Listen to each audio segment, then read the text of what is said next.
Hello, students. All of you are most welcome. Students, can you see me? आप मुझे देख पा रहे हैं? इसलिए देख पा रहे हैं क्योंकि यहाँ पर लाइट है.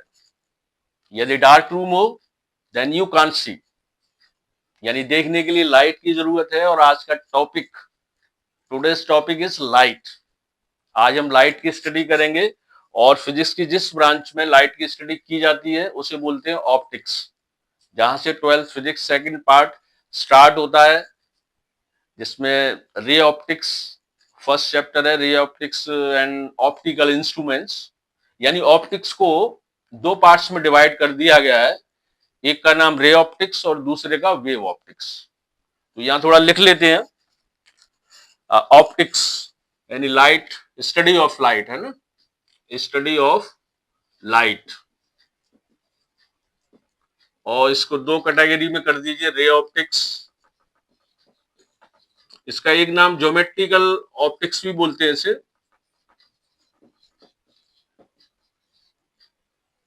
और दूसरा पार्ट वेव ऑप्टिक्स. इसको फिजिकल भी बोल देते हैं, फिजिकल ऑप्टिक्स. तो स्टूडेंट्स, आज हम डिस्कस करने वाले हैं लाइट के बारे में, ऑप्टिक्स के बारे में. ऑप्टिक्स में दो पार्ट हैं, रे ऑप्टिक्स, वेव ऑप्टिक्स. ये क्या है, इनमें क्या डिफरेंसेस हैं. लेकिन इन सब का बेस तो लाइट ही है. तो सबसे पहले लाइट की स्टडी करते हैं. लाइट क्या है.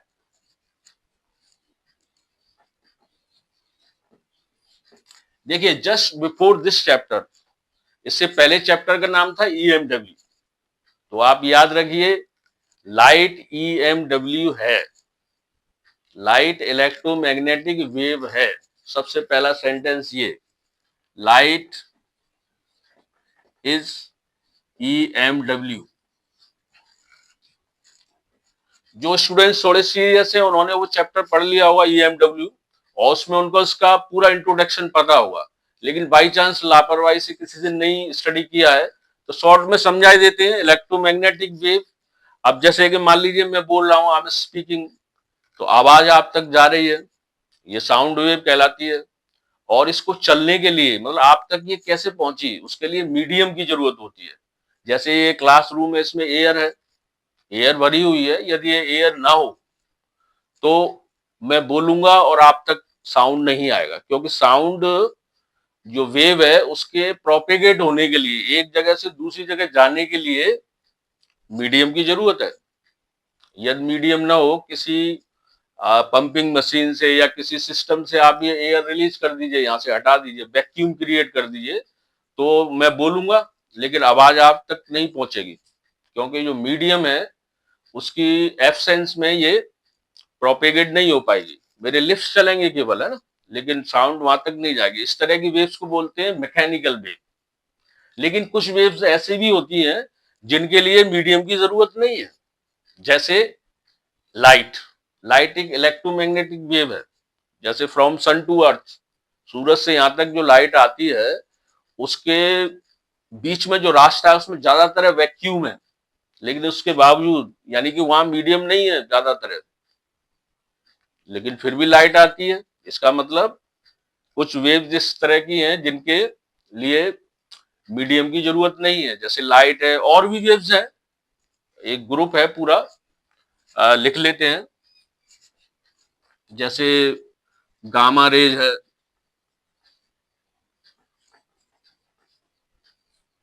एक्स रेज है, यूवी रेज है, और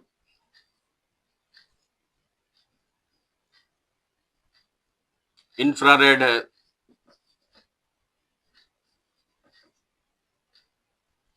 माइक्रोवेव है, रेडियो वेव है.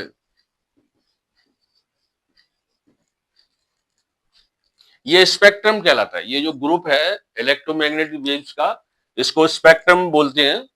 और आपने देखा होगा कि बरसात के बाद में जो रेनबो दिखाई देता है आपको, 7 कलर्स का जो आसमान में, इंद्रधनुष जिसे कहते हैं हिंदी में, तो वो विजिबल पार्ट है इस स्पेक्ट्रम का, यानी कि ये विजिबल पार्ट है जिसको आप विवग्योर बोलते हो ना।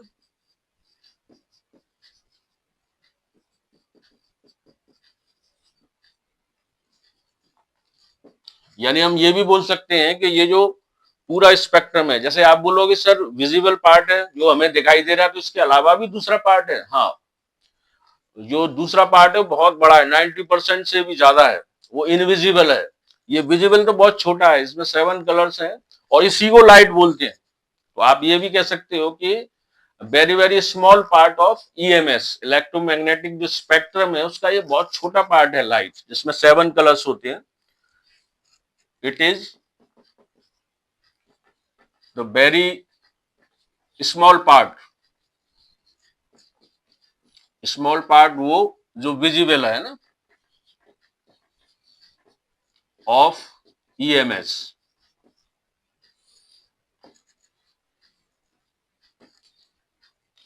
यानी इलेक्ट्रोमैग्नेटिक स्पेक्ट्रम का ये बहुत छोटा पार्ट है जिसको हम लाइट बोलते हैं, यही लाइट है। सॉरी। इसकी जो वेवलेंथ रेंज है, मतलब इस स्पेक्ट्रम की या लाइट की, वो काफी छोटी होती है।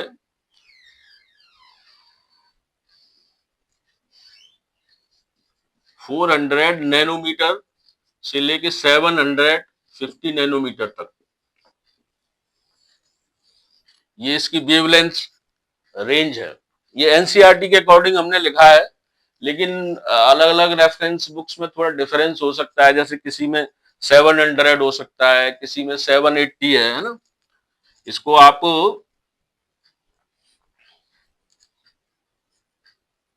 ऐसे भी, अच्छा, जब ये पेपर्स वगैरह में क्वेश्चंस में आता है तो एंगस्ट्रॉम में आता है। नैनो का मतलब -9 से पावर है, और एंगस्ट्रॉम का मतलब 10⁻⁻10 मीटर जो होता है। तो इसको आप ऐसे भी लिख सकते हो, 4000 एंगस्ट्रॉम से लेकर के 7500 एंगस्ट्रॉम है ना। अप्रोक्स कहें तो 8000 भी मान सकते हो आप, ये क्वेश्चन पर डिपेंड करेगा। और ये जितनी भी हमने रेज या वेव्स लिखी है, ये भी ऑर्डर में लिखी हुई है, यानी ये इंक्रीजिंग ऑर्डर में है। वेवलेंथ जैसे लैम्डा से डिनोट करें तो ये इंक्रीजिंग ऑर्डर है। तो आप यहाँ पर लाइट की डेफिनेशन में रेंज को ऐड कर सकते हैं। इट्स वेवलेंथ रेंज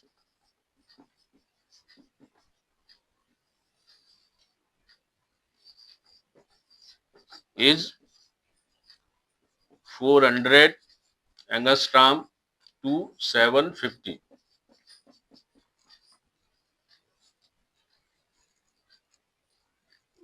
और सबसे बड़ा रोल यही है, हम ऑब्जेक्ट को देख सकते हैं इसकी हेल्प से।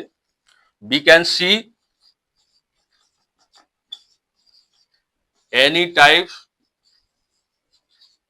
Of objects with the help of light।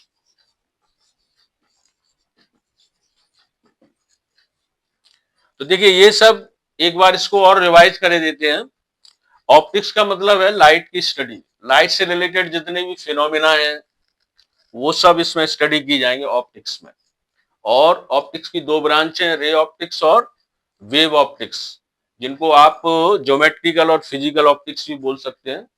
और लाइट के बारे में जो इंट्रोडक्शन है, जो डेफिनेशन है, लाइट एक इलेक्ट्रोमैग्नेटिक वेव है।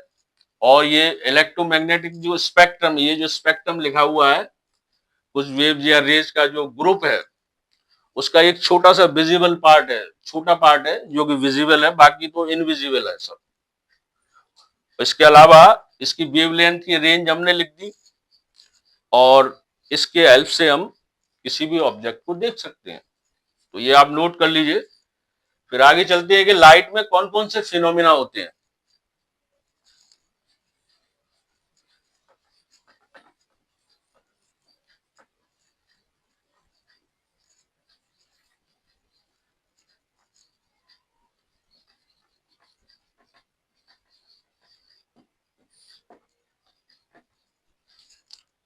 देखिए लाइट में रिफ्लेक्शन, रिफ्रैक्शन और डिस्पर्जन ये आपने सुने हुए हैं पहले से। रिफ्लेक्शन होता है, रिफ्रैक्शन होता है, डिस्पर्जन होता है। डिस्पर्जन वही जो प्रिज्म में होता है, प्रिज्म के थ्रू होता है। कुछ इसमें नए अब फिनोमेना आएंगे जो कि प्रीवियस क्लासेस में नहीं थे। उनमें 3 फिनोमेना हमको याद करने पड़ेंगे, इंटरफेरेंस और डिफ्रैक्शन और पोलराइजेशन। Interference, diffraction, polarisation.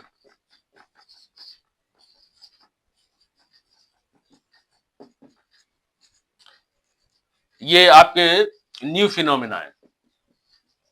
तो इनको हम याद कर लें कि लाइट में जो मेन फिनोमेना है ये 6 हैं, reflection, refraction, dispersion, interference, diffraction और पोलराइजेशन। अब इसके बाद अब इन पर आते हैं कि रे ऑप्टिक्स और वेव ऑप्टिक्स क्या है और इनमें क्या डिफरेंसेस है ना। देखिए रे ऑप्टिक्स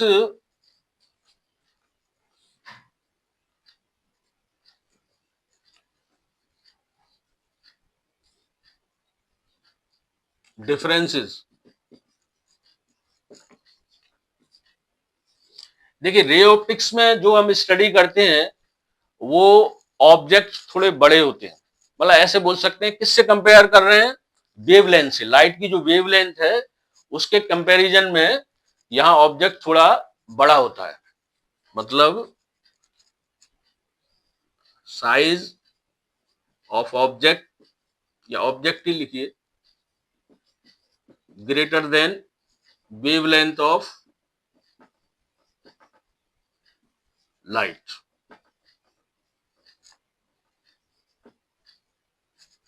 लेकिन यहां पर जो ऑब्जेक्ट है वो माइक्रो लेवल पर होते हैं, वेवलेंथ से उनको कंपेयर कर सकते हैं, comparable to the wavelength of light.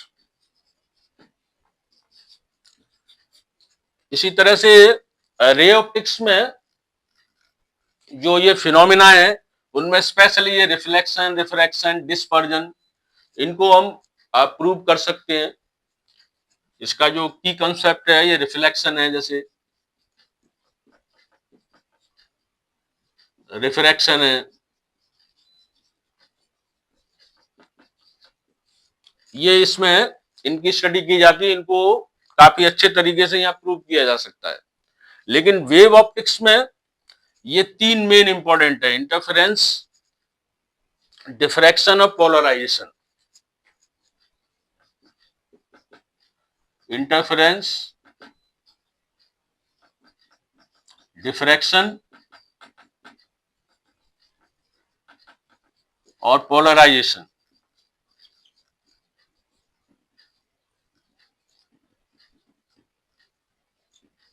यानी जब जैसे इंटरफेरेंस का रिसर्च हुआ तो उसमें इसके थोड़े से अपोजिट बातें आई।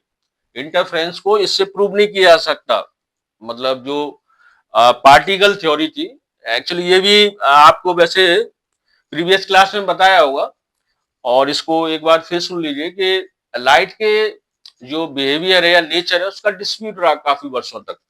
पहले मान के चलते थे पार्टिकल नेचर है, उसके बाद जैसे इंटरफेरेंस जैसे कुछ एक्सपेरिमेंट हुए, वहां से पता चला कि इसका पार्टिकल नेचर नहीं वेव नेचर है। फिर उसके बाद फिर पार्टिकल नेचर को प्रूव किया गया और आज हम जानते हैं कि लाइट के 2 नेचर हैं, 2 बिहेवियर हैं, पार्टिकल नेचर भी है और वेव नेचर भी है, यानी डुअल नेचर है। तो इसमें ये वेव ऑप्टिक्स, वेव थ्योरी से ही इसको प्रूव किया जा सकता है। जैसे पोलराइजेशन है, इसको आप पार्टिकल इस वाली थ्योरी से करेंगे तो वो प्रूव नहीं होता, पोलराइजेशन में आकर के ये थ्योरी फेल हो जाती है। अब जैसे कि रिफ्लेक्शन और रिफ्रैक्शन है वो इससे भी प्रूव किए जा सकते हैं, है ना। तो एक डिफरेंस ये है। तो इस तरह से, और जैसे रे ऑप्टिक्स है, इसमें स्टार्टिंग से आपने पढ़ा है light travels in straight line, है ना, इस तरह से एक पॉइंट से दूसरे तक जाना है तो ये रे कहलाती है। और ये पार्टिकल नेचर है। इसमें भी वैसे तो जितने भी इलेक्ट्रोमैग्नेटिक वेव है वो सब उस पाथ पर चलती है, स्ट्रेट लाइन पर। इसका वेवलेंथ से रिलेशन होता है। वेवलेंथ ये छोटी है, बहुत छोटी है ना, वेरी स्मॉल। और इसमें इमेजिन किया गया इस तरह से। हालांकि आगे जाकर के आप पढ़ेंगे कि ये वेवलेंथ पर डिपेंड है और इसमें कंफ्यूजन नहीं है। जितनी भी इलेक्ट्रोमैग्नेटिक वेव है वो स्ट्रेट लाइन में चलती है, किसी विशेष परिस्थिति में थोड़ा कर्व ले लेती है। तो इस तरह के इसमें डिफरेंसेस है। अब इसके बाद आते हैं कि जो आपका फर्स्ट चैप्टर है ray optics and optical instrument, उसको थोड़ा सा यहाँ इंट्रोडक्शन ही दे रहे हैं केवल। ये आप याद रखिए, ये जो लाइट का जो भी सिलेबस है ये आपके काफी बड़ा है, लेंथी है, तो आपको पेशेंस रखना पड़ेगा। इसलिए स्टार्टिंग में हम 2-4 वीडियो मीडियम साइज के या शॉर्ट वीडियो बनाएंगे जिससे आपका इंटरेस्ट बना रहे। उसके बाद में लॉन्ग वीडियो बनेंगे फुल लेंथ के। क्योंकि जैसे कोई टॉपिक स्टार्ट कर दिया, मान लीजिए डिफ्रैक्शन स्टार्ट कर दिया, तो डिफ्रैक्शन समझाएंगे, न्यूमेरिकल्स कराएंगे। ऐसे नहीं कर सकते कि डिफ्रैक्शन को बीच में छोड़ दें, है ना। तो आपको इसके लिए तैयार रहना पड़ेगा, इसके काफी वीडियो बनाने पड़ेंगे। तो आज हम केवल इंट्रोडक्शन दे रहे हैं। इंट्रोडक्शन में जैसे रे ऑप्टिक्स को इंट्रो कराए देते हैं इसका।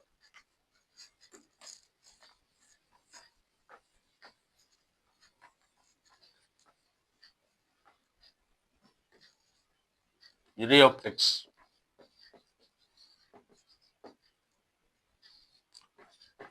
चैप्टर का नाम है रे ऑप्टिक्स और ऑप्टिकल इंस्ट्रूमेंट्स। तो देखिए, सबसे पहले तो इसमें रे क्या है उसी की डेफिनेशन हम समझ लें। लाइट जब एक जगह से दूसरी जगह जाती है तो उसका जो रास्ता है वो रे कहलाता है। देखिए, एक पॉइंट से दूसरे पॉइंट पर जाएगी, उसी रास्ते उसी पाथ को आप बोलोगे रे, है ना। इसमें एरो लगा होती है, डायरेक्शन को शो करेगा, ये रे हो गई। दूसरा है ये स्ट्रेट लाइन में, आप देख रहे हैं ना, स्ट्रेट लाइन में ट्रेवल करती है। Light travels in straight line.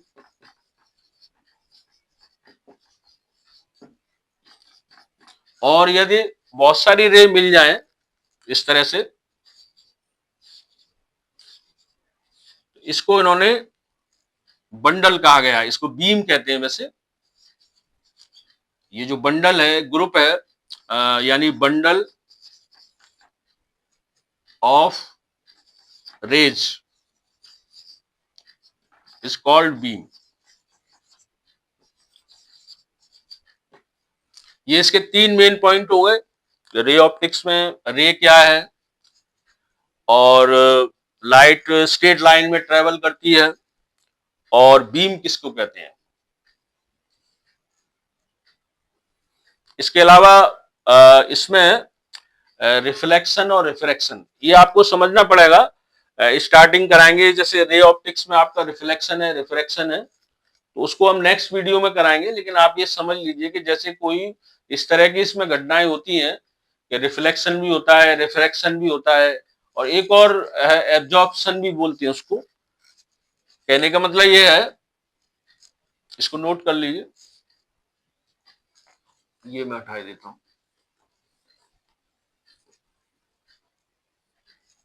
देखिए, ये 3 इंसिडेंट याद रख लीजिए, फिनोमिना। रिफ्लेक्शन, रिफ्रैक्शन और एब्जॉर्प्शन। ऐसे कि मान लीजिए ये सरफेस है, कोई रे आपने इंसिडेंट की, ये नॉर्मल है, और ये टकरा करके वापस हो गई, है ना। तो आप जानते हैं रिफ्लेक्शन है। और मान लीजिए इस तरह का है कि थोड़ा ट्रांसपेरेंट है, तो फिर ये इधर चली जाएगी, जो कि थोड़ी बेंड हो जाती है, एकदम सीधी नहीं जाती है, जिसे रिफ्रैक्शन कहते हैं। नॉर्मल से या तो थोड़ा हट जाएगी या उसकी तरफ झुक जाएगी। लेकिन कुछ पार्ट इसका, ये जो दो मीडियम है, ये जो बाउंड्री है, इसमें कुछ पार्ट एब्जॉर्ब हो जाता है। तो ये तीनों घटनाएं होती हैं, लेकिन ये ज्यादा कौन रेशियो वाइज अलग अलग मटेरियल पर डिपेंड करता है ना। जैसे मान लीजिए ओपेक ऑब्जेक्ट है,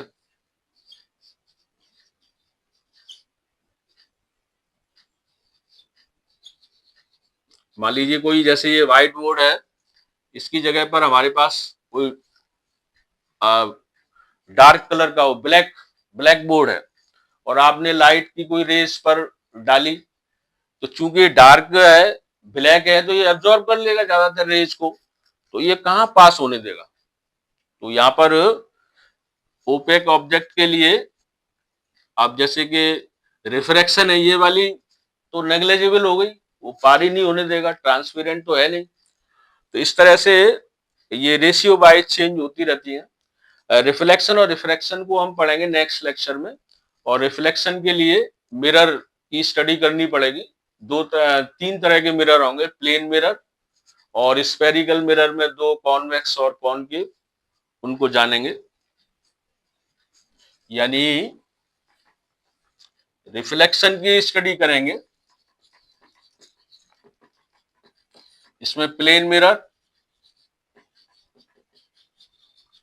और कॉन्वेक्स, और थर्ड जो है कॉनकेव। तो नेक्स्ट वीडियो में रिफ्लेक्शन की स्टडी करेंगे, रिफ्रैक्शन की करेंगे, और उसके कुछ न्यूमेरिकल्स भी कराएंगे। ये जैसा कि मैंने बताया कि ये शॉर्ट वीडियो हम स्टार्टिंग में बना रहे हैं, जिससे आपका इंटरेस्ट बना रहे और रिदम बना रहे। इसके बाद लॉन्ग वीडियो होंगे, ये लंबा टॉपिक है और इसको आप पेशेंस के साथ देखते रहिए। और पूरी ऑनेस्टी के साथ ये बनाए गए, इसमें नीट और JEE और 12 सबके लिए है वीडियो। हालांकि न्यूमेरिकल्स के हमारे वीडियो अलग हैं। आपने इतने पेशेंस के साथ सुना, thank you for watching me. ओम जय गुरु।